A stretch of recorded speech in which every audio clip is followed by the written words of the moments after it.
Dudu, de volta ao Guarani, cara.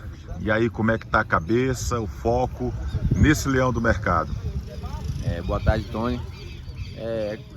Bem melhor, cabeça boa, mais tranquilo, experiente. Agradecer primeiro a Deus pela oportunidade, agradecer ao presidente. Estamos aí para fazer tudo novo e conseguir nosso objetivo. Você sabe que muita gente ficou ali meio desconfiada, algumas críticas também com esse seu retorno. Como foi que você viu essa situação? Não, a crítica tem que existir. A gente que vive no meio do futebol, a gente tem que viver para eles, para o torcedor, tem que viver sempre de vitória.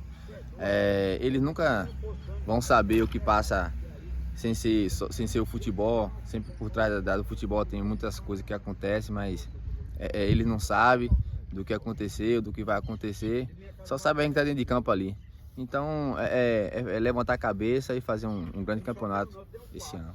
Pela forma da eliminação do time ano passado, aquele pênalti, aumenta a tua responsabilidade, Dudu, agora aqui no Guarani? Com certeza.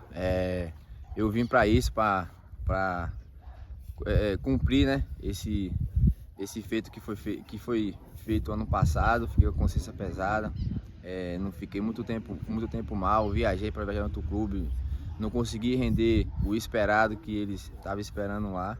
E assim, cara, a gente é ser humano, a gente quando erra, a gente é muito que complexo essas coisas, porque como eu falei no dia que eu perdi o pênalti, eu falei, o culpado foi eu, mesmo tendo outras pessoas que perderam o pênalti, né?